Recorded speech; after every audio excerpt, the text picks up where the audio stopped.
Bullet proof गाड़ियां जो outdated थी और एक्सपायर हो चुकी थी, परसों इंटीरियर मिनिस्टर साहब ने जो है वो हमारी पुलिस के लिए तोहफे में दी हैं। जो मेरी पुलिस के साथ, मेरे पुलिस के शोहदाओं के साथ और 80,000 से ज्यादा शोहदा जो इस सूबे ने पेश किए, उनकी तजहीक मैं समझता हूं क्या है, और आज मैंने बाकायदा फैसला कर दिया है कि उनको ये हम वापस करेंगे। सुहेल बुजदार लगाया गया है, दनिस्ता लगाया गया है। अगर आपको ये बुलेट प्रूफ पसंद नहीं आई थी तो वजीर आला साहेब अपनी बुलेट प्रूफ जो बड़ी महंगी है वो दे देते ना। जंग तो वो लड़ रहे हैं, आप तो जंग नहीं लड़ रहे, आप झगड़ मार रहे हैं, ड्रामे करते हैं, 4-4 बुलेट प्रूफ लेके घूमते हैं, वो उनको दे दें फिर। Everything hinges on this one clause. There is no timeline to it. We just extended it. There was no timeline that we'll watch till such and such date and then extend. We are at the moment, we have a ceasefire agreement. As long there is no violation of the agreement, which is already in force. बिस्मिल्लाहिर्रहमानिर्रहीम। लाखों करोड़ों दरूद नबी अकरम सल्लल्लाहु अलैहि वसल्लम पर और उनके आल पर। पाकिस्तान और अफगानिस्तान के सीज़ फायर के बारे में ख्वाजा आसिफ साहब का ये ऐलान है कि ये सीज़ फायर उस वक्त तक रहेगा जब तक किसी साइड से वायलेशन नहीं होती। अब अगर अफगानिस्तान से वायलेशन होती है, सीज़ फायर टूट जाएगा। पाकिस्तान की तरफ से अगर वायलेशन होती है तो सीज़ फायर टूट जाएगा। इसका मतलब ये हुआ कि इंतहाई कमज़ोर सीज़ फायर है। एक ही गलती उस साइड से हो या इस साइड से हो, दोबारा जंग की तरफ ले जाएगी। मुस्तकिल सीज़ फायर क्यों नहीं हो सकता, सवाल है। आज के शो में डिस्कस करेंगे। और पाकिस्तान तहरीक इंसाफ ने महमूद खान अचकज़ई साहब को अपोजिशन लीडर बनाने के लिए बाकायदा दरख्वास्त जमा करवा दी है आज कौमी असम्बली में। इसका मतलब ये हुआ कि पाकिस्तान तहरीक इंसाफ की पूरी जमात में कोई एक भी शख्स इमरान खान साहब को ऐसा नहीं मिला जिसे वो अपोजिशन लीडर बना सकें। अब महमूद खान अचकज़ई साहब जो एंटी इस्टेब्लिशमेंट है, इसका मतलब ये हुआ कि इमरान खान साहब जो हैं वो बिल्कुल राज़ी नहीं है कि इस्टेब्लिशमेंट के साथ या स्टेट के साथ मामलात को सेटल कर सकें। तो सियासत कैसे आगे बढ़ेगी, सवाल है। आज के शो में डिस्कस होगा ये भी। और सुहेल अफरीदी साहब को तलाल चौधरी साहब ने सुहेल बुजदार साहब करार दे दिया है। क्या ये एक तजलील नहीं एक सीएम की जो अभी इलेक्ट हुए हैं? तो मेरा ख्याल है वफाक की तरफ से रवैया बेहतर होना चाहिए था, इज्जत वाला रवैया होना चाहिए था। तो वफाक क्यों लड़ाई करना चाह रहा है एक सूबे के साथ, ये भी शो के अंदर डिस्कस करेंगे। हमारे साथ तशरीफ रखते हैं major general retired Tariq Rashid Khan साहब, दिफाई तजियाकार हैं। इनके साथ तशरीफ रखते हैं सेनेटर अफनानुल्लाह खान साहब, पाकिस्तान मुस्लिम लीग नून के साथ इनका ताल्लुक है। और नईम हैदर पंजोता साहब हमारे साथ हैं, पाकिस्तान तहरीक इंसाफ से इनका ताल्लुक है। पंजोता साहब, ये फरमाइएगा सर, ये बुलेट प्रूफ गाड़ियों का जो इशू फैलता चला जा रहा है, अब अगर वफाक ने आपको दे दी हैं गाड़ियाँ तो लें आपने आगे पुलिस को देनी या पुलिस को दें। अगर वो समझती हैं गलत है तो वो वफाक से खुद बात कर लें।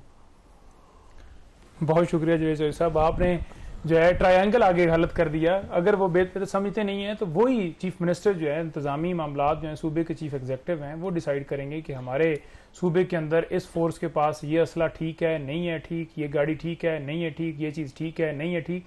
देखिए 15 साल पुरानी गाड़ियाँ जो कि एक बैनुल-अक़वामी इदारे ने इस्तेमाल की और उसके बाद वहाँ उनको भिजवाया गया है, तो अगर कोई चीज ठीक नहीं होगी तो उसको रिप्लेस करके अच्छी आएगी तो वो चले। तो आप अपनी खरीद लेना, आप क्यों कह रहे हैं? देखिए हम बिल्कुल अपना इस दफा सुहेल अफरीदी साहब ने बजट के अंदर अपना वो किया है कि नेक्स्ट जो, क्योंकि वफाक तो किसी सूबे को नहीं दे रहा, खैबर पख्तूनख्वा को दी गई है, साहब ने बजट के अंदर किया था। और सुहेल अफरीदी साहब ने कल उसके अंदर मजीद पैसे देने के हवाले से ऐलान भी किया है कि हम मजीद पुलिस को जो है वो असला भी फराम करेंगे और मजीद जो चीजें हैं रिलेटेड इक्विपमेंट, जैकेट्स होती हैं बुलेट प्रूफ या और दीगर चीजें हैं जिस हद तक वो दे सकते हैं। अच्छा, वैसे बुलेट प्रूफ गाड़ी जो है वो इंपोर्ट नहीं होती, यहाँ पे उसको बनाना पड़ता है, तो आपको फिर यहीं से दोबारा अफवाज पाकिस्तान की मदद लेनी पड़ेगी कि वही बुलेट प्रूफिंग करते हैं। नहीं, देखिए मामला ये है ना कि जो सूबे का हक होता है, जैसे एनएफसी है उसके तहत जो उसका हक है वो उसको मिलना चाहिए, जो कि खैबर पख्तूनख्वा को नहीं मिला। इसी तरह जम अजला है, वहाँ 550 अरब जो है रुपया जो है वो उन्होंने देना है, वफाक ने वो नहीं दिया, जो कि एक सूबों का राइट है, तो वो ना देना ये इनकी तरफ से हटदर्मी है। वैसे ये बात करते हैं कि वहां वजीर आला है मिलेंगे सीएम को होगा जी, आप कह रहे हैं कि हमने वफाक से बात ही नहीं करनी, तो आपको कैसे मिलेंगे फिर पैसे? देखें इधर आप कहते हैं कि एक वजीर आला जो एक दहशतगर्दों के साथ सहूलतकारी करने वाला या उनका हामी है या उनका तालिबान का हामी है, उधर आप कहते हैं जी कि हमसे मिलने के लिए आए, उधर आप मुबारकें देते हैं जी कि हम आपको मिलने मुबारक दे रहे हैं, लेकिन जब वो कहें कि हमें मिलने की इजाजत दी जाए क्योंकि उनकी कस्टडी के अंदर है इमरान खान साहब, तो कहा जाता है पूछ के बताते हैं। तो तो उनके पास तो कोई इख्तियार ही नहीं है किसके साथ उसने जाकर बैठने। बाकी जहां सूबे का मामला होगा वो बिल्कुल जाएंगे, लेकिन पहले अपने लीडर से मुलाकात करेंगे। लीडर से मुलाकात करने के अंदर इस वक्त की मौजूदा हुकूमत या जो भी बाकी सारे इनके अगर मुलाकात रुकावट डाल रहे हैं, नुकसान आप अपना कर रहे हैं। देखिए कौन करा रहा है, कौन करा रहा है? अपना नुकसान आपका कैबिनेट के बगैर तो गवर्नमेंट नहीं है ना जी। देखिए अवाम ने मैंडेट किसको दिया है? सोहेल अफरीदी को नहीं दिया ना, उन्होंने मैंडेट दिया इमरान खान को। इमरान खान ने किसको नामजद किया? सोहेल अफरीदी को। तो सोहेल अफरीदी के वो सरबराह हैं, वो उनसे बात करेंगे, मुशावरत करेंगे, उन्होंने लिस्ट फाइनल की है। सर ये नुकसान आपका है बिल्कुल ऐसे जैसे बंदा बिजली के खंभे पे चढ़ जाए, मेरा मुतालबा माने नहीं तो मैं बिजली को हाथ लगाने लगा। आइन कानून इंसाफ की धज्जियां कौन उड़ा रहा है? कौन नहीं मिलने दे रहा? रूल 92 क्या बदल गया है जिसके मुताबिक वकला, फैमिली, लीगल एडवाइजर मिल सकते हैं किसी भी कैदी से? रोक कौन रहा है? रोक ये रहे, इनसे पूछे क्यों नहीं मिलने दे रहे? वैसे मामूली सी चीज है, क्यों आप रखना डाल रहे हैं? दूसरा अगर ब्लूटूथ पैदा कर रहे हैं, अगर आप नई नहीं दे सकते तो पुरानी देने की क्या जरूरत थी आपको? देखिए जहाँ तक गाड़ियों की बात है, वो गाड़ियाँ मैंने खुद भी देखी हैं। वो लैंड क्रूजर है, वो काफ़ी महंगी गाड़ी होती है, उसकी फिर बुलेट प्रूफिंग भी बहुत महंगी होती है, इतनी कोई सस्ता काम नहीं है। और उसको इतनी क्या कहते हैं महंगी गाड़ियों को आप इसलिए क्योंकि आप कह रहे हैं कि आपको 0 मीटर नहीं दी गई तो आप वापस कह रहे हैं, ये मेरा ख्याल है गैर मुनासिब बात थी। ये कोई तरीका ही नहीं है कि और ऑब्जेक्टिव को हमेशा देखना चाहिए ना कि क्या वो जो एसेट है वो क्या ऑब्जेक्टिव पूरा कर रहा है। वो आपको हाईएस्ट लेवल की ग्रेडिंग उसके ऊपर हुई भी थी, आईडी को भी और बाकी बॉम्ब प्रूफ भी थी वो। तो आपको इस चीज बजाय इसके कि उसका मॉडल कौन सा है या कितनी नहीं है, इससे ज्यादा बेहतर था कि गाड़ियां वैसे भी ऑपरेशन के लिए चाहिए आपको। अब गाड़ी ऑपरेशन के लिए चाहिए, आपने शो तो नहीं मारनी ना, स्कूल थोड़ी छोड़ना, स्कूल नहीं जाना, वो काम पूरा कर रही थी, वो आप उसके हिसाब से देखते। फिर जहाँ तक ये बात है कि देखें हमने तो इनको मुबारकबाद दी और हमने हमारे प्राइम मिनिस्टर साहब ने इनको मुबारकबाद दी और उसके बाद ये कह रहे हैं कि जी वो पूछ के बताएंगे, हालांकि इस तरह की कोई बात नहीं हुई। अब जब ये इस तरह की बातें करेंगे तो ये फिर उसके बाद ये 7 गाड़ियां भी वापस भेज देंगे, उसके बाद कहेंगे जी हम माहौल ख़राब कर रहे हैं। भाई माहौल आप ख़राब कर रहे हैं, आपको वज़ीर आला बनाया गया है 4.5 करोड़ लोगों का खैर पख्तूनख्वा का, आप उनकी फलाह बहबूद के लिए जो कर सकते हैं वो करें, आप ब्लैकमेलिंग कर रहे हैं। अब देखें ना ये कोई गवर्नेंस का तरीका तो नहीं है ना, ये गवर्नेंस वाया ब्लैकमेलिंग कि जी फलानी बात मानो वरना हम यूँ कर देंगे, फलानी बात मानो वरना मीटिंग में नहीं आएंगे, फलानी बात मानो वरना हम गाड़ियां वापस दे देंगे। ये आप अपना ही नुकसान कर रहे हैं। आप ठीक कह रहे हैं, खंबे पर चढ़ जाएं और आपके मैं उसको तार को हाथ लगा दूंगा। तो ये इस तरह अगर करना चाह रहे हैं तो कर लें, मेरा नहीं ख्याल इससे इनको इनके जो ये मकासद जो पूरा ये चाह रहे हैं कि इनको जो है अडियाला को एक वैसे मामूली सी बात है, आप मुलाकात करवा दें। वैसे मैं ये समझता हूँ कि इमरान खान साहब से मुलाकात करना उनका हक है, इससे ज्यादा क्या है जी वैसे इशू? देखिए बात ये है कि हर हफ्ते दर्जनों इनकी मुलाकातें होती हैं, उसके बावजूद भी ये सीएम की एक भी मुलाकात नहीं? सीएम की नहीं हुई ना, मैं तो इनकी इमरान खान साहब की बात कर रहा हूँ ना, और इनकी फैमिली से भी मुलाकातें होती हैं, इनके लॉयर से भी मुलाकातें होती हैं, मगर उसके बावजूद ये सब निकल के बाहर कहते हैं कि हमारी मुलाकात नहीं हुई। भाई फिर आप इसका क्या इलाज आप कर सकते हैं? एक बंदा जो है वो कैदी है, वो जेल में है, अगर वो या तो अपने घर में हो तो फिर आप कहेंगे जी अब वो इतना, ये इनकी ख्वाहिश है कि ये इस तरह ब्लैकमेल करके ये एक कोई स्टैंडिंग ऑर्डर कर लेंगे कि जब इनका दिल चाहेगा ये दरवाजा खोलेंगे और ये अडियाला जेल में चले जाएंगे और जाके मुशावरत कर लिया करेंगे। तो ये इस तरह होगा नहीं, इसलिए कहते हैं आगे से इस तरह करें। अच्छा जनरल साहब, ये छोटी छोटी चीजों के ऊपर एक सूबा वफाक के साथ लड़ रहा है, वफाक सूबे के साथ लड़ रहा है, एक बाहर से जंग है, बल्कि 2 जंगें, इंडिया की तरफ से भी एक प्रेशर है, फिर अफगानिस्तान की तरफ से भी प्रेशर है। अंदर इंटरनल अगर पीस नहीं होगा तो बाहर की जंगें कैसे लड़ेंगे आप? बिल्कुल, देखिए ये मेन इशू यही है कि हमारे 4 बड़े सूबे हैं और उनमें मुख्तलिफ जमातों की हुकूमतें हैं, तो सबको ये समझना होगा कि पाकिस्तान अगर सही सलामत है, इंशाल्लाह ता क़यामत रहेगा, पाकिस्तान मजबूत होगा तो ये भी मजबूत होंगे। और वहाँ की हुकूमत ने भी ये समझना है कि तमाम सूबों को साथ लेके चलना चाहिए। मेरा ख्याल है दोनों साइड ताली दोनों हाथ से बजती है, तो वो पाकिस्तान का मफाद सामने होना चाहिए और दोनों को स्पेस थोड़ी छोड़नी निकालनी चाहिए जी। जैसे प्राइम मिनिस्टर साहब ने उनको मुबारकबाद दी तो उनको चाहिए था साथ मुलाकात करें और थोड़ी थोड़ी स्पेस लूज करें, दें मुल्क के मफाद के लिए, खास तौर पे KPK और बलूचिस्तान में। देखिए वहाँ बड़े चैलेंजेस हैं, वहाँ शहादतें हो रही हैं, लॉ एंड ऑर्डर फोर्स की जो मिलिट्री की शहादतें हो रही हैं और अवाम शहीद हो रहे हैं। तो हमें पाकिस्तान को मफाद सामने रखते हुए मिल के बात करनी चाहिए। और देखिए पाकिस्तान को जो इज्जत मिली ये पाकिस्तान की मिलिट्री ने लेके दी, और पाकिस्तान की मिलिट्री पाकिस्तानी अवाम के मंगों की तर्जुमान है। जब भी कोई मुश्किल वक्त आता है पाकिस्तान के ऊपर, चाहे सैलाब हो, अर्थ कोई खुदा ना खास्ता आ जाए या बैरूनी जारियत हो, तो सबसे पहले कौन पहुंचता है? अवाम तो साथ खड़ी होती है, बट प्रैक्टिकली कौन डिफेंड करता है पाकिस्तान को? वो पाकिस्तान की मिलिट्री है। तो पाकिस्तान की मिलिट्री के साथ फुल सपोर्ट होनी चाहिए तमाम प्रोविंशियल गवर्नमेंट की और फेडरल गवर्नमेंट को। तो पाकिस्तान के मफाद को सामने रखते हुए हमने एक दूसरे को स्पेस देनी है और मिल के आगे चलना है। अच्छा, ज्यादा गलती किसकी है, वफाक की है या सूबे की है? देखिए, हमें ज्यादा कम गलती भी नहीं पड़ना चाहिए, हमें बड़ेपन का सबूत देना चाहिए। बिल्कुल, और वफाक को ज्यादा देना चाहिए। और वफाक को क्योंकि बड़ा है, उनकी ज्यादा पहुंच है, ज्यादा अथॉरिटी, उनको ज्यादा देना चाहिए। हमें इसमें छोटी बातों में नहीं पड़ना चाहिए कि गाड़ियां दे दी, गाड़ियां खराब थी, हम नहीं ले रहे, ये तो बहुत छोटी चीज है।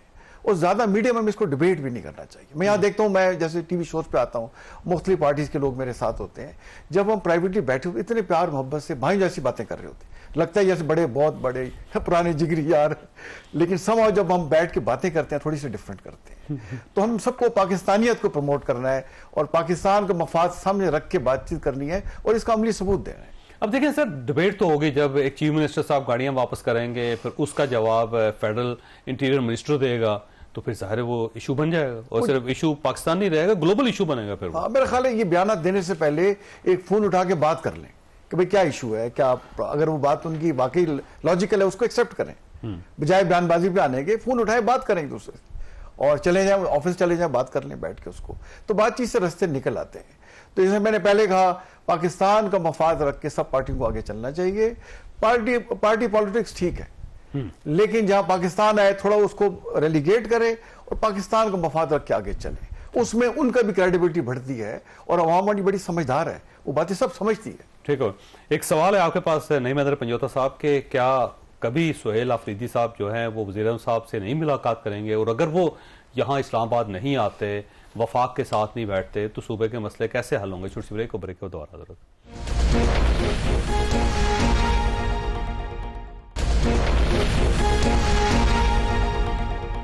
प्रोग्राम में दोबारा खुशामदीद। वैसे नईम साहब ये फरमाइएगा, सुहेल आफरीदी साहब को आपने चीफ मिनिस्टर बनाया, आपका हक है, आप किसी को भी बना सकते हैं, ज़ाहिर है इमरान खान साहब का फैसला है, वो असम्बली में से या असम्बली के बाहर से जिसको चाहेंगे वो चीफ मिनिस्टर बनाएंगे, किसी को कोई एतराज़ नहीं होना चाहिए। अब इसके बाद महमूद अशरफ साहब को आपने बना दिया वफाक में, और उसके ऊपर इशू ये है कि उनका आपकी पार्टी के साथ ताल्लुक भी नहीं है। अब सवाल ये उठ रहा है कि आपकी पूरी पार्टी के अंदर कोई एक भी बंदा नहीं था जो इस अहलियत का मालिक हो कि उसे अपोजिशन लीडर बनाया जा सके। देखिए, जो पहला सवाल आपने पूछा है ना कि किसी को कोई इतराज़ नहीं है, तो वो प्रेस कॉन्फ्रेंस इनसे फिर पूछें कि क्यों की गई, तो कौन कौन आके करता रहा। नहीं तो फिर आप कह देना कि फिर हमारा सियासत से नहीं ताल्लुक, तो फिर आप उधर प्रैक्टिकली आकर करते भी हैं, क्यों की गई? किसी की राय तो नहीं होगी ना, अवाम की राय होगी ना, अवाम डिसाइड करेगी वहां सूबे की। तो सूबे की अवाम ने किसको डिसाइड किया? इमरान खान को। इमरान खान ने नामजद कर दिया, फिर आपको क्या मसला है? आज फिर आप क्यों कह रहे हैं कि मुलाकात के लिए वो नहीं आए, फलाना बंदा आ गया, वो आ गया, ये आ गया? जो पॉलिसी इमरान खान ने बताई थी अफगानिस्तान के हवाले से, आज दो हमें जाकर आपने मीटिंग करके उसी के ऊपर अमल किया। महमूद खान अचकज़ई साहब को जंग जारी रखे ना, इमरान खान का वोट नहीं पड़ा।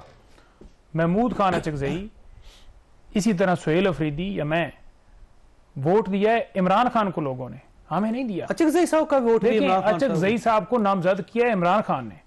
नहीं, इसका मतलब किसी को भी कर सकते हैं आप। नहीं, देखें, एक अपोजिशन लीडर के लिए जो वोट होता है वो पूरे पाकिस्तान से तो नहीं लेना होता, वो लेना होता है जो पार्टी का सरबराह होता है। जो अपोजिशन में सबसे बड़ी पार्टी होती है उसका हक, उसका इख्तियार होता है। जो बंदा सख्त मौक़िफ़ लेगा, सीधी लाइन लेगा, आइन की बालादस्ती की बात करेगा, उसकी तकलीफ हर जगह के ऊपर होगी, चाहे जो स्टेट के खिलाफ होगा या एंटी स्टेट होगा। स्टेट वफाकी हुकूमत, सूबाई हुकूमतें हैं, कोई इदारा नहीं है। नहीं, तो जो अचकज़ई साहब के बारे में इमरान खान साहब ने कहा था कि ये गद्दार है। देखिए, अचकज़ई साहब के बारे में जब उन्होंने कहा था तो उस तनाज़र में, उस मामले के ऊपर किसी वजह से जो उन्होंने उस वक्त किया, ठीक हो गया आपका ख्याल? देखिए, आज जो अगर उनका मौक़िफ़ अलहदा होता ना पाकिस्तान से हट के, सर उनका तो वही मौक़िफ़ है जो उस वक्त था, आज भी वही मौक़िफ़ है। नहीं, देखिए, मौक़िफ़ जो आज सूरत हाल है जिसकी वो बात करते हैं, वो मौक़िफ़ हम बिल्कुल उसे सपोर्ट करते हैं। कोई भी पार्टी, चाहे वो कोई भी हो, ANP हो या कोई हो, तो जो भी पार्टी इस हवाले से मौक़िफ़ इख्तियार करेगी हम बिल्कुल जहां पे आपको फायदा हो रहा होगा तो वो आपके लिए एक्सेप्टेबल हो जाएगा। नहीं, अगर हम फायदे के लिए कर रहे होते तो हुकूमत से ना जाते, अगर मुल्क के फायदे की बात है तो वो तो हम करते रहेंगे। तो ये एक डिफरेंस करना जरूरी है कि तो फिर तो ऐसे माजी की गलतियों का तो एतराफ करें ना, जो स्टेज के ऊपर खड़े होकर अचकज़ई साहब जैसा मुअज़्ज़ज़ आदमी जैसे आप अब अपोजिशन लीडर बनाना चाहते हैं, जबकि उनके पास इतने मेंबर्स ही नहीं, आप इतराफ हो गया ना। जब आप अपोजिशन लीडर बना रहे हैं, आप अलायंस का सरबराह रहे हैं, तो बाकी सारी चीजें तो फिर पीछे रहेगी ना। अगर उनको इतराज नहीं है कि आपने मेरे बारे में ये कहा, तो ਤੁਹਾਨੂੰ की हो सकता है। अच्छा, बड़ी बात है यार वैसे। अच्छा जी, अब फरमाइएगा फरहान साहब, वो इमरान खान साहब जिसको चाहेंगे बनाएंगे, आपको क्या तकलीफ?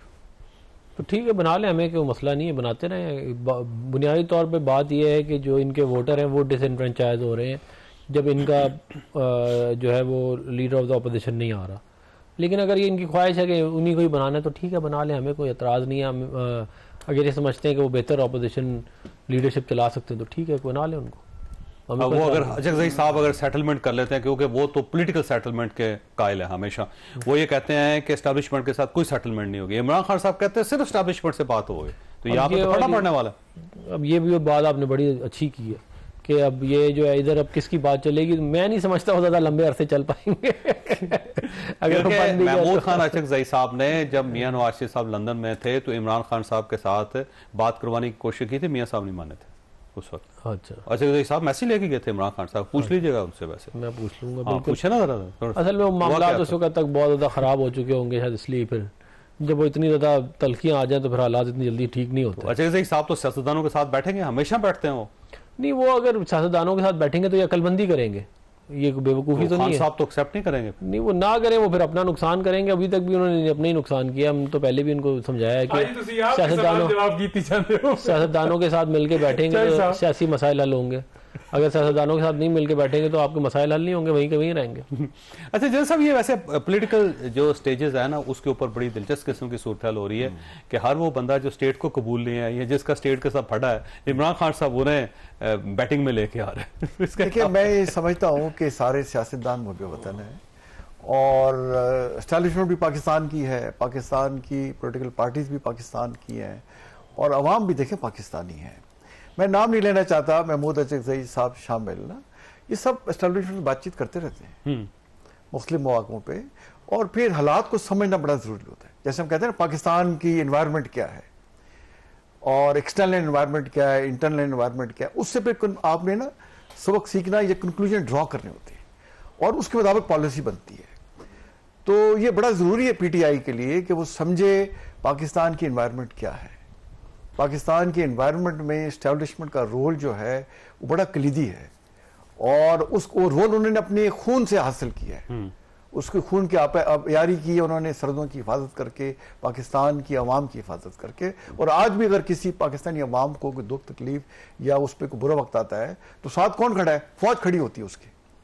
तो ये तमाम पार्टीज को समझना होगा और जैसे मैंने पहले कहा कि एक दूसरे को स्पेस दे के आगे चलना होगा और फिर अब ऊंच नीच तो देखें होती रहती है करके। और जैसे rise and fall of Nations एक नेचुरल फेनोमेना है, ना किसी पार्टी को मुस्तकिल अरूज है, ना किसी को मुस्तकिल उसका। लेकिन सर, जो लड़ने वाले आदमी जब आप लेके आएंगे सारे, जो मामला सेटल नहीं करना चाहेंगे, जो सड़कों के ऊपर मामला को सेटल करना चाहेंगे, तो उससे तो फिर ये कॉन्फ्लिक्ट पड़ेगा। देखिए, सड़कों पे तो मामला वैसे भी सेटल नहीं होने चाहिए। मेरा ख्याल है हमें इस थोड़ी जो है ना, हमारा जो ट्रेंड है कि हर बात सड़कों पे करें। मैं तो ये कहता हूँ पॉलिटिकल पार्टीज जो जलसे जुलूस करती हैं वो भी किसी स्टेडियम में करें।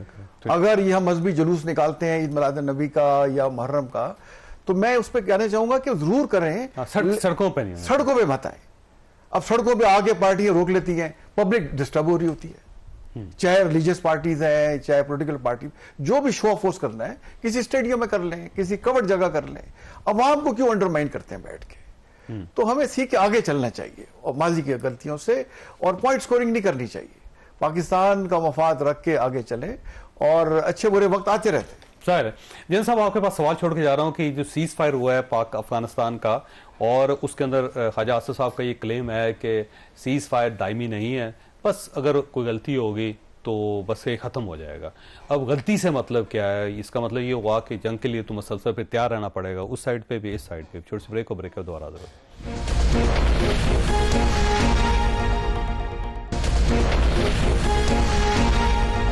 प्रोग्राम में दोबारा खुश आमदीद। जन साहब, ये फरमाइए, सीज फायर जो है अगर एक गलती की मार है और अब इसको इंडिया इस्तेमाल कर जाता है, वो अपनी प्रॉक्सीज भेज देता है और वो प्रॉक्सीज आ जाती हैं और वो इस टाइप का ऑपरेशन कर जाती हैं, तो हम तो अफगानिस्तान के ऊपर चढ़ जाएंगे, अफगानिस्तान उसका बदला लेगा या जवाब देने की कोशिश करेगा, तो ये तो दोबारा जंग स्टार्ट हो जाएगी। तो हमने मौका दे दिया किसी एक और मुल्क को। देखिए, यही चैलेंज है अफगानी गवर्नमेंट के लिए और पाकिस्तानी गवर्नमेंट के लिए।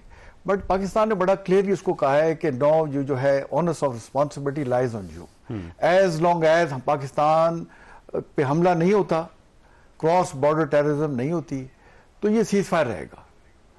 और अफगानियों ने तो शर्त एक लगाई थी कि बस सीज फायर करें किसी तरीके से। हमने 2-3 चीजें बताई हैं उनको ना, और मेरा ख्याल अब जब दोबारा मीटिंग्स हो रही है हमारे, देखो उनसे राब्ते तो अभी भी हैं, अभी मुस्लिम लेवल जा रहा है, पाकिस्तान के वक्त जाने के अलावा भी देखिए बातचीत तो हमारे वहाँ पूरा एम्बेसी खुली हुई है, फॉरेन ऑफिस के राब्ते हैं, हमारी इंटेलिजेंस एजेंसीज उनके साथ राब्ते हैं, लोगों के राब्ते हैं उनके साथ, ट्रेड रूट खुल रहे हैं, ट्रेड रूट मतलब अभी भी खुले हुए हैं, मतलब फुली ऑपरेशन नहीं है, बट फल सब्जियों के और मेडिसिन के, पेरिशेबल चीजों के लोग भी आ जा रहे हैं, एक हद तक तो खुले में है, मेन बाकी क्रॉसिंग बंद है, चमन और तुर्क भी तो खुली हुई है, पार्शली खुली हुई है। तो देखें ये अभी जो उनके वहाँ अमीर उल मोमिनीन है हैबतुल्लाह अखुंज़ादा साहब, तो रिपोर्टेडली उन्होंने तो फतवा दिया हुआ है कि पाकिस्तान पे हमला करना हराम है। जब आपके अमीर उल मोमिनीन कह रहे हैं कि हराम है, उससे पहले जो जिसने दोहा में साइन किए मुल्ला जो है वो याकूब, वो मुल्ला उमर के बेटे हैं। तो मुल्ला उमर तो पाकिस्तान के साथ बड़ा बरादराना और एक दिली उनका रिश्ता था। मुल्ला याकूब भी पाकिस्तान में रहे हुए हैं, मुल्ला अखुंज़ादा जो है वो भी कोयटा शुरा थी, सारी कुलचा की जगह थी उधर, ये वहां रहते थे, कोयटा में रहते थे। और कोयटा में मैं खुद एज ए सीनियर कमांडर 4 साल रहा हूँ, तो हमने मतलब इन लोगों को देखा हुआ वहां पे इस तरह से करके। तो हमें जो हमारा भाईचारा है और हमारी जो पश्तून पॉपुलेशन दोनों साइड पे रहती है, हम देखें उनसे नदी नालों, वादियों, दरियाओं, पहाड़ों से कनेक्टेड है। हमें इन चीज को प्रमोट करना चाहिए। और वो जो थी ना ब्लैंकेट एक कि अफगान भाई मुस्लिम ब्रदर, उससे थोड़ा डिटैच होके स्टेट को आगे रख के बात करनी होगी और रेड लाइन डिफाइन कर देनी चाहिए। जैसे अगर पहले नहीं की कि एक रेड लाइन तो यह है कि अफगानिस्तान की सरजमीन किसी भी दहशतगर्दी के लिए पाकिस्तान के खिलाफ इस्तेमाल नहीं होना चाहिए। दूसरी हमारी ये रेड लाइन होनी चाहिए कि इंडिया के साथ आप ताल्लुकात बढ़ाएं, बट हमारे साथ जो बॉर्डर सिटीज हैं जलालाबाद और कंधार, जहां पहले आपने उनके कॉन्सुलेट जनरल खोल दिए थे, वहां नहीं खुलने चाहिए। आप उनसे दोस्ती रखें but not at the cost of Pakistan. आप बेशक उनको रखें। आप वहां जाके वजीर खारजा ये कह देंगे कि जी कश्मीर जो है इंडिया का, तो फिर जम्मू कश्मीर उनका हिस्सा है। मतलब देखिए ना कि आप लिमिट ही क्रॉस कर गए हैं ना। और मुख्तलिफ लेवल पे हमारी जो उनसे राब्ते हैं उसको करना चाहिए। और हमने जो 45 साल उनको बर्दाश्त किया है, वो हमारी एफर्ट वेस्ट नहीं जानी चाहिए। सही बात। अफनान साहब ये फरमाइए सर, ये इमरान खान साहब बार बार ये कह रहे थे कि मुज़ाकरात करें, हल मुज़ाकरात के अंदर से निकलेगा। अब देखिए आपको मुज़ाकरात करने पड़ गए दोहा जाके, तो पहली बात मान लेते हैं इमरान खान साहब की आप। नहीं देखिए, ये मुज़ाकरात जो हैं ये खाली मुज़ाकरात नहीं है। ये खाली मुज़ाकरात तो पिछले 5 साल से चल रहे थे, जिसमें आपने पता नहीं कई सैकड़ों बॉर्डर मीटिंग्स की, पता नहीं सैकड़ों डिमार्च किए, DGISI, वज़ीर आज़म, इंटीरियर मिनिस्टर, सेक्रेटरीज और पता नहीं कितने डेलीगेशन गए वहाँ पे। पूरी एक लिस्ट है, एक बड़ी लंबी है, वो आपको मैं दे सकता हूँ। तो वो खाली बातचीत से मसलाइल हल नहीं हो रहे थे, मसाइल ख़राब हो रहे थे। ये तो पहले आपने जो एक्शन लिया, प्रेशर बिल्ड हुआ, उन्होंने देखा कि ये मामला एस्केलेट कर गया, पोजीशन ऑफ स्ट्रेंथ से गया। फिर आप पोजीशन ऑफ स्ट्रेंथ से आगे बैठे ना, आपने कहा ठीक है फिर जाओ, ठीक है हम नहीं करते। ना ट्रेड होगा, ना बातचीत होगी, ना कोई चीज इधर से उधर जाएगी, ना इधर से इधर जाएगी। और आपने साथ तो फिर वो आ गए बातचीत, वरना तो पहले वो आपको लिफ्ट ही नहीं करा रहे थे। वो पता नहीं कौन सी दुनिया में। पहले जब भी मुज़ाकरात किए पाकिस्तान ने किए, फर्स्ट टाइम हुआ है कि उन्होंने कहा कि हमने मुज़ाकरात किए, कतर को इन्वॉल्व किया और कहा जी ये जुमे का जो इन्होंने फैसला किया हुआ है स्ट्राइक का, वो इन्हें रोके और हम मुज़ाकरात करने के लिए तैयार है। बिल्कुल। अब देखें एक और भी बड़ी इंपॉर्टेंट बात ये जो जनरल साहब ने भी की है कि देखिए TTP ये कहती है कि हमारा अमीर भी जो है वो, ये सुप्रीम लीडर जो है वो अखुंज़ादा हैबतुल्लाह साहब है। तो अगर उनकी हुकूमत हमसे एक एग्रीमेंट सीज फायर का साइन करती है तो मॉरली भी, रिलीजियसली भी और कानूनी तौर पे भी उनको उसको फॉलो करना चाहिए, वरना तो फिर आपका वो सुप्रीम लीडर नहीं है। दो चीजें तो नहीं हो सकती। दूसरा, वो हमेशा अफगान ये कहते थे ना, ये हमारे कंट्रोल में नहीं है, हमारे मेहमान है, कंट्रोल में नहीं है, खुद ही करते हैं। अब देखिए एक हफ्ते से उस साइड से कोई एक्टिविटी कंट्रोल में है ना, कंट्रोल में है, तो इसका मतलब वो आप देखें ना, ये वहां से मुसलसल मतलब उनके फैमिलीज का है, ये जो आप इनकी TTP की लीडरशिप को देख लें, वो फैमिलीज कहाँ हैं उनकी, किन स्कूलों में पढ़ते हैं बच्चे, ये सारा इन्होंने के पास डेटा मौजूद है। वो क्यों बार बार काबुल जाते हैं, उनकी वजह होती है ना, बगैर आप वजह के तो नहीं काबुल जा रहे हैं, कंधार जा रहे हैं। तो ये तमाम चीज़ें पहले भी थी। असल में इन्होंने हमारी जो ये भाईचारा और ये सारी बात जो जनरल साहब कह रहे थे, उसको उन्होंने बहुत ज़्यादा जो है ना वो लाइटली ले लिया और उन्होंने कहा ये कुछ भी नहीं करेंगे, ये सबर ही करेंगे। अब वो एक हद होती है, वो हद जो है वो बिल्कुल ही तमाम हदें ही क्रॉस होगी ना, तो उसके बाद फिर ज़ाहिर है हमने अपने मुल्क के हिसाब से चलना है। अगर यहाँ पे धमाके होंगे तो ना यहाँ कोई इन्वेस्टमेंट आएगी, ना यहाँ पे लोगों की प्रॉपर्टी या लाइफ सेव होगी, तो कोई काम कौन करेगा? ठीक हो गया। तो इसलिए मेरा वैसे ये भी ख्याल है, मेरा ये भी ख्याल है कि देखिए हमें ये चाहिए कि अफगानिस्तान को समझना चाहिए कि वो हमारे साथ एक अच्छे ताल्लुकात रहे। बाकी उन्होंने जो ताल्लुकात करने करें हमें कोई मसला नहीं है, लेकिन हमारे साथ एक अच्छा बरादराना ताल्लुक रखे। ये कोई लव एंड हेट नहीं होना चाहिए। एक आपका एक सर्टन लेवल तक आप बातचीत करें, अपना काम निकालें, और वो हम पे हमला ना करें, उन पे हमला ना करें, कोई अच्छा तो नहीं लगता ना। सही बात। अच्छा पंजोता साहब, ये फरमाइएगा, आप कहते थे मुज़ाकरात करें, वो हो गए हैं, अब तो मसला खत्म हो गया, अब बैठे हैं वफाक के साथ आप? देखिए हम पहले दिन से ये कह रहे थे, उसको क्यों नहीं बात मानी जा रही थी? नहीं, अब तो हो गई बात, मान ली और पकड़े ना उनको जिन्होंने इन तालिबान को बनाया, और फिर जिन्होंने बनाया ज़ियाउल हक के दौर के अंदर ये सारा हुआ ना, जब अफगानिस्तान की दौर में नहीं ठीक है, पाकिस्तान पीपल्स पार्टी के दौर में शाह महमूद कोई साहब पूछे शाह महमूद खोजी साहब जो देखें अफगानिस्तान के अंदर जो तालिबान भिजवाए थे, ट्रेनिंग हुई थी, वो किसने भिजवाए थे? किसने जो है अमेरिका की जंग के अंदर पाकिस्तान के नहीं दौर जो इमरान खान का तो नहीं था ना, तालिबान 1996 में आए थे, याद रखिए 1996, तो उससे पहले मुजाहिदीन पकड़े क्यों नहीं पकड़ रहे? फिर जब बसाने की बात हुई, दोबारा क्यों रीसेटल किया जाए? जो तजवीज़ लेकर आए थे और जो वहाँ मौजूद थे सारे, वहाँ पर मुराद सईद ने तो बिल्कुल मुखालफत की। उसने तो कहा कि बिल्कुल हम सड़कों पर निकलेंगे, आप इन्हें बसाएंगे तो ये इशू बनेगा। ये तो कैबिनेट ने फैसला किया था भाई। नहीं देखें, हमारी कैबिनेट ने बिल्कुल उसको मंजूर नहीं किया, ना ही हमारे नुमाइंदों ने उसको मंजूर किया। इमरान खान ने कहा कि मैं मुशावरत करूंगा, जनरल तो लेकर का प्रोजेक्ट था, फैज और जनरल बाजवा हुआ था, उसके बाद ये पार्लियामेंट में गया था। फैज के साथ बाजवा को भी पकड़े, सिर्फ फैज को नहीं, दोनों को पकड़े नहीं जो लेकर आए। प्राइम मिनिस्टर को क्यों ना पकड़े? जैसे डिसीजन किया था, वही डिसीजन नहीं दिया। पीडीएम के दौर में सारे माफ हुए, सारे माफी किसने दी? देखें पार्डन किसने किया? देखें आप कहते हैं ना कि डिफेंस के मामलात या बाकी सारे जो हैं वो आर्मी जो है करती है, तो जब उन्होंने तजवीज़ दी, वो सारा मुआहदा करके वो सारी चीजें चाहते थे कि इस तरह से हो, तो उनको फिर क्यों नहीं पकड़ रहे? बाजवा साहब कहते रहे क्यों नहीं हाथ डाल रहे? दूसरी बात यह कि जब आपने वहां बसाया तो आपको इतना नहीं पता कि किस किस जगह पर बसाया, क्यों नहीं वहां से आप पकड़ रहे? तीसरी बात यह है कि हमारे अमजद साहब ने बात की वहाँ पर, उन्होंने कहा जी कि जब ये हमला हुआ, उस हमले के जवाब के अंदर जो है अफगानिस्तान की हमने 36 जो चौकी हैं उन पे कब्जा कर लिया। उसने कहा जी कि 500 दहशतगर्दों की बात होती है तो उन पे आज तक क्यों नहीं उनको खत्म किया जा रहा? 14,000 छोटे ऑपरेशन हुए। तो बातचीत से मामलात का हल निकालने की पहले दिन से खान साहब बात कर रहे थे, तो उस पर आज आपको समझ गई। तो आपका मुतालबा मान लिया ना, तो आज हमारा मुतालबा मान लिया, अब तो शुक्र अदा करें। हमारा मुतालबा मान लिया है, क्या हम अब कहने शुरू हो जाएं कि आपने तालिबानों के साथ मुज़ाकरात कर लिए डर के? हम तो मुहब्बे वतन, हम तो नहीं ऐसा कहेंगे। जब इमरान खान बात कर रहे थे आप कहते थे ये दहशतगर्द है, ठीक है। जब आप कह रहे थे टीटीपी के साथ मुज़ाकरात करें, नहीं, अफगान हुकूमत के साथ बात करें, बातचीत से मसले का हल निकालें, ट्वीट उठा के देख लें। टीटीपी से बात करने की बात नहीं की थी, अफगान हुकूमत की बात। इमरान खान ने कहा आप क्यों नहीं जाते? आप अमेरिका जाकर वहां फूल पेश कर रहे हैं, नोबेल प्राइज दे रहे हैं। अब तो देखें हो गया ना जी, और वो गए पोजीशन ऑफ स्ट्रेंथ से गए हैं। तो साहब देखें, ट्रंप इस वक्त सूरत हाल ये है कि वहां सड़कों पर उस बादशाह के खिलाफ, किंगडम के खिलाफ लोग निकले हुए हैं कि यहाँ बादशाह नहीं चल सकती, लेकिन हम कह रहे हैं जी कि हम आपको माइक देंगे, हम आपको नोबेल प्राइज देंगे। अभी जो अमन मुआहदा हुआ है फलस्तीन के अंदर, इस वक्त भी सूरत हाल ये है कि लोगों के ऊपर जुल्म किया जा रहा है, उनको शहीद किया जा रहा है। कोई आपने देखा कि हुकूमती लेवल पर कोई एहतजाज हुआ, कोई उन्होंने बात की? मैं तो बात कर रहा हूँ, आप आवाज क्यों नहीं बुलंद कर रहे? नवाज शरीफ साहब, शहबाज शरीफ साहब, उनके क्यों अकाउंट्स खामोश हैं? तमाम वजीर अगर वो बुलेट प्रूफ गाड़ियों के ऊपर बैठ के प्रेस कॉन्फ्रेंस कर देते हैं, करे ना कि जब सीज फायर हो गया उसके बाद इजराइल फिर भी क्यों वहां पर अटैक किए हुए, क्यों नहीं की जाए? वैसे सारे इस्लामी मुल्क कर रहे हैं कंडेम इसको, ये कंडेम बात करें ना, किधर हुई है? बात कर रहे हैं, कहाँ प्रेस कॉन्फ्रेंस हुई, कहाँ एलामिया आया, कहाँ फॉरेन ऑफिस ने स्टेटमेंट दी है? नहीं देंगे, क्योंकि सिर्फ इनको जो है वो अपनी कुर्सी चाहिए, उस कुर्सी के लिए नहीं चाहते कि ट्रंप को नाराज किया जाए। ये तो इजराइल के साथ कारोबार करना है। मुझे ना छोटी सी ब्रेक लेने दे। वैसे ये सवाल वैसे अफनान साहब से बनता है कि क्यों ट्रंप के आप इतना घबराते हैं, क्यों उनके सामने बात नहीं करते? छोटी सी ब्रेक, और ब्रेक के बाद दोबारा जरूर।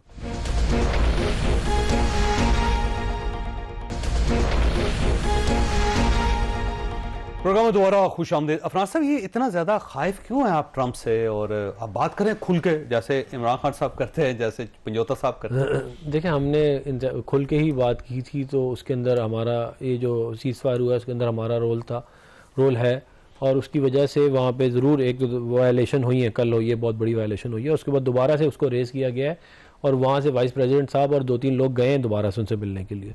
तो हमने तो अपनी कोशिश, हम 8 मुल्क है ना, देखें आप 8 मुल्क ने मिलकर कोशिश की है, और हम क्या करें, वहाँ पे खून बह रहा है, वहाँ बहने दें खून, वहाँ पे नाजायज़ ना हक खून बह रहा है, तो उसको रोकने के लिए जो हम कर सकते हैं वही करेंगे ना, एक बात। दूसरी बात यह है कि देखें पाकिस्तान के अच्छे ताल्लुकात होना अमेरिका के साथ, चाइना के साथ, सऊदी अरेबिया के साथ, UAE के साथ, आज़रबाईजान के साथ, इसका कोई हमें ज़ाती फ़ायदा नहीं है, इस मुल्क को फ़ायदा है उसका। जब आप ये अच्छे ताल्लुकात होंगे तो आप ट्रेड करेंगे, अच्छे ताल्लुकात होंगे तो आपकी इंटरनेशनली बात मानी जाएगी। ये इस तरह की कोई खौफ वाली चीज़ नहीं है। और बात यह है कि जितनी ज़्यादा हिमायत PTI ने ट्रंप साहब की कि जी वो आएंगे तो ये होगा, वो आएंगे तो ये होगा। अब मुझे बताएं ना, वो जब आए तो उन्होंने वो सब कुछ नहीं किया, आपने जो सारा कुछ अपनी ख्वाहिशात उनके साथ लगाई थी, तो अब हम आपको उसके ऊपर ताना दें कि आप उनकी खुशामद करते रहे और आपको आप एंड में कुछ नहीं मिला वहाँ पे। बात यह है कि स्टेट जो है और जो हुकूमत होती है वो बहुत पावरफुल होती है, उसके पास बहुत रिसोर्सेज होते हैं। वो ये एक पॉलिटिकल पार्टी के पास बड़े लिमिटेड रिसोर्सेज, बिलखुसूस जब वो हुकूमत में ना हो।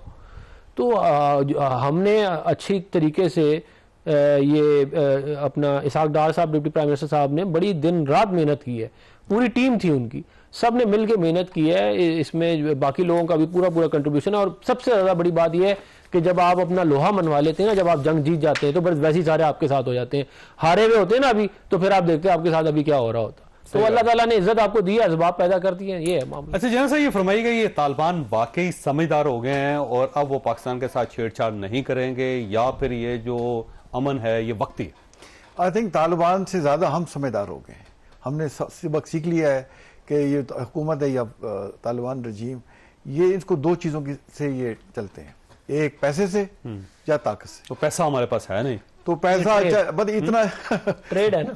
मतलब यह कि जैसे ट्रेड की बात अफनान साहब कर रहे हैं, तो पैसा लेने गए थे हिंदुस्तान, और फिर जब ताकत की अपने जबान इस्तेमाल की तो समझ लग गई, और एक ही शर्त रखी कि इसको करे। तो हमें ये चीज़ों को ज़हन में रखते हुए आगे इनसे चलना चाहिए, और जैसे 2 खुद मुख्तार रियासतें होती वैसे इनसे बात करें, और उससे इंशाल्लाह आप देखेंगे हालात इंशाल्लाह बेहतर होंगे। जैसे आप गजा की बात कर रहे थे, देखें सबसे बड़ी उसमें अचीवमेंट ये है कि वह जंगबंदी हो, खून रुक गया है। लिमिटेड इजराइल जैसा बंदा, नेतन्याहू जैसा आदमी, उसके खिलाफ लाखों लोग तल अवीव में निकले हुए कि अगर आपने जंग बंद करना भी की है पहले क्यों नहीं कर दी। हमास से गलती मेरे ख्याल में हुई है कि उसने सारे जिंदा जो थे इजरायली वापस कर दिए।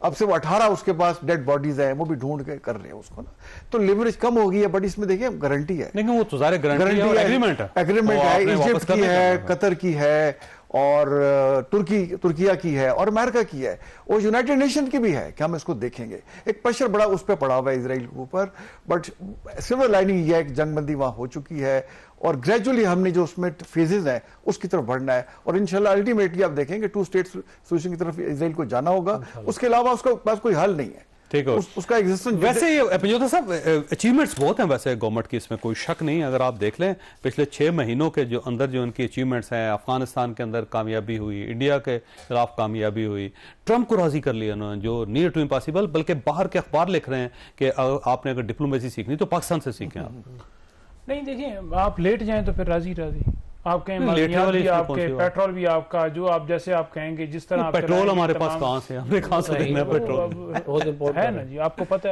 है वो जाकर उन्होंने खुद उधर बात किया है कि हमारे पास पेट्रोल है। ठीक है, आपके वजीर आजम और खारजा और सारे वो बात कर रहे हैं। तो आप जब उनके मायदे के मुताबिक या उनके मुताबिक चलेंगे तो वो आपको कहेंगे कि ठीक है जी, जबरदस्त। नहीं, हमने क्या दे दिया अमेरिका को अब तक? देखिए आपने क्या दिया? आपके पास जो कुछ है, मैं कोई चीज बताएं, आपकी खुददारी है वो आपने खत्म कर दी। कैसे लेट गए ना आप? कैसे लेटे यार? सर आपने जाकर एग्रीमेंट कर लिया अमेरिका के साथ, मदनियात का सौदा किया है ना, जिसकी अभी तक अवाम को इन्फॉर्मेशन नहीं कीमती मदनियात आज तक निकली नहीं वहां से। सौदा क्या होना है, जिसने निकालनी है तो उसने निकालनी, वो निकाल के ले जाते हैं, और मुल्क का यही हाल है। क्या निकाले? पॉलिसी आपकी ऐसी है सर, हर तरह की मदनियात क्या निकाल है। आपके पास सोना है, आपके पास तेल है, आपके पास क्रोमाइट है, आपके पास कीमती इतना जबरदस्त पत्थर है। क्यों ये सारी चीजें वहां पर बलूचिस्तान के अंदर हो रही हैं और क्यों केपी के अंदर हो रहे हैं? सिर्फ उन पहाड़ियों के अंदर तो मादनियात निकालना नहीं चाहिए मदनियात, नहीं मादनियात निकाल कर आप दूसरे मुल्कों को देंगे या अपने फायदा कमाएंगे, खुद कहां से आप वहां आवाम को फायदा दें, आप पाकिस्तानी गवर्नमेंट को इतना रीजनेबल हो कि हमें हमारे मुल्क को फायदा हो। ये नहीं है कि आप आए उनको कहें जी कि आप जो निकालेंगे तो पाकिस्तान को फायदा हो और किसको फायदा? करोड़ का अगर वहां पर कोई मादनियात है और आप उसमें से 5,000 लेंगे तो आपको नुकसान होगा ना। चले हमने रखे हुए थे ना 80 साल से, मजीद 80 साल रख लेते हैं अपने पास। आपने गुफ्तगू सुनी, फैसला आपने खुद करना, अल्लाह ताला आप और आपके अहले खाना को किसी मुसीबत से महफूज रखे। अल्लाह हाफिज़, पाकिस्तान जिंदाबाद।